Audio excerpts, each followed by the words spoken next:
Hello, welcome back to Knitting Basics. And I'm going to try to show you now how to do your decrease stitches. I've worked my increases until I had 47 stitches, and you can kind of get an idea of the size. Try to get a better picture. There you go. And as it's on the diagonal, that's going to be the finished size of two sides, and the others will match pretty closely. And I wanted to say something about, if this is too small, keep working that increase row until it's the size you want, and then begin to decrease. I've done that with, if I could get around here, there we go. This is an acrylic yarn, and probably about a fingering weight, I guess would be a good way to describe the size. It's very old yarn, so I don't have a lot of information, but you can see I've made a number of smaller squares, and I joined them together.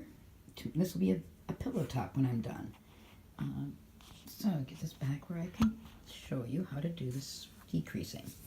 I've already done one row of the decrease, but I will show you now how to do that. It's a simple knit two together, and we're going to do actually two knit two together decreases and a yarn over. That maintains the way we can maintain our little border, but it's a nice little open edge. So to start the row, you just knit one, as we've been doing. By the time you're done with this, you'll have a really nice feel for how to knit, and you'll be making baby blankets with big needles and heavy yarn, bulky yarn in no time. So now we want to decrease. Anyways, to decrease these two stitches to one, knit two together is to go through both of those loops as if it were one in the back, wrap around, tug it through, and you're going to slide both those stitches off the left needle, and we've gone from two to one. Wrap the yarn around, do another yarn over, go through the two right there, okay, around and back. Keep my thumb out of the way of the camera lens, sorry. Tug it through and off. Ta-da! You see we still have our little open area, so we have that nice little edge that's being maintained. And then you want to just knit across all the way and turn your work. And I'm going to try to do this quickly so I can show it to you again. Honestly, I'm doing this on a smartphone, and I have very little ability to edit nicely, so you kind of have to put up with me rambling and stitching along here. But I want to say, please feel free at any time to comment, question, ask me whatever. I've been doing this for so long, I honestly, I can do this in the dark. As long as it's not a complicated pattern or I have to count stitches. But that means I tend to forget sometimes all the steps that you need to know to do knitting. And so if I'm missing something, if I'm not clear, if you want a different video more close up, let me know. I'm more than glad to try to accommodate and answer any questions. I want you to enjoy knitting. It's one of my favorite things. I do a lot of it. And like I said, I've kind of developed a muscle memory over the years because I've done so much. But I do forget sometimes what you need to know when you're just starting out. And keep going. It's going to take me a little bit to get to the other end, just because I want you to be able to see the stitches in progress. And I'm working with a camera in between me and the work. I shoot all my videos from this perspective so that you are seeing what your hands will be doing. It's kind of like you're just looking right over my shoulder. And I am actually watching through the camera screen, the phone screen, as I do this. So sometimes I'm a little awkward and I can't seem to keep my thumb out of the way. But I don't know if it's I'm hoping it's a good way to demonstrate so people can learn how to do this and enjoy it. It's great fun. It's so relaxing. I often actually do fall asleep when I'm knitting in the evening because it is so relaxing. It's great stress relief. And over and get in there. And welcome at any time to subscribe, like, or share my videos. I love the idea of a free exchange of knowledge. So here we go, getting there. See if I can speed up a little bit so we're not rambling so much.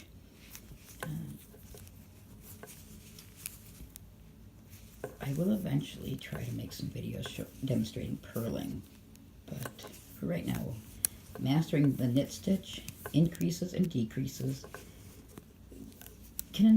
it'll allow you to do a lot of projects. Again, this fabric is called garter stitch, where it's got the loops on all the sides, and it's really good for dishcloths that way. Eventually, I will try to demonstrate how to do stockinette, which is where you knit one row, purl one row, and it's smooth on the top, bumpy on the bottom, or on the back side. Makes a really nice, it's probably what you're more used to seeing in sweaters, in purchased knitwear. And purling is easy enough, although I am still kind of awkward at it, despite years of doing it. And so I'm a little hesitant to try to demonstrate it. But I will figure that one out, how to do it, so it doesn't look too awkward for you. And we're almost to the end of this row. I had tried to make a video where I paused while I was knitting, and that didn't go well for me, so you get to put up with my voice for a few minutes. There we go. Almost there.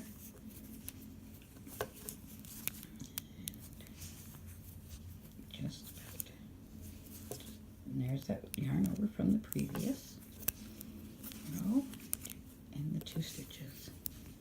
And don't be worried if they kind of stretch. Some of the stitches will stretch a little bit as you go. It will even out in the end.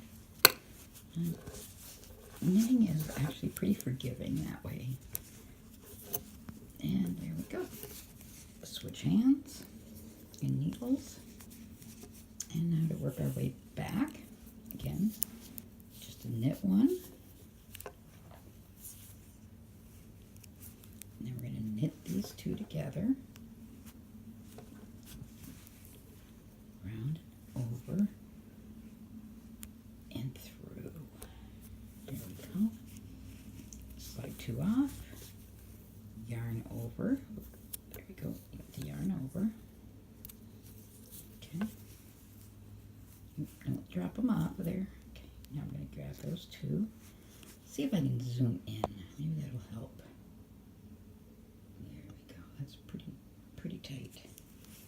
All right. You go in underneath the left-hand needle. Get through both of them. Sometimes you got to wiggle your needles a little bit, but you'll get it through. Come around and over. Here, tug it down. Sometimes you got to hold that one, but working yarn pretty tight. And then tug it up, and it'll loosen it up a little. Slide it off. And there you go. Really easy once you get the hang of it. And just continue to knit along until you're back down to 4 stitches on your needle. And when I get to that, I will make another video to show you how to finish off and do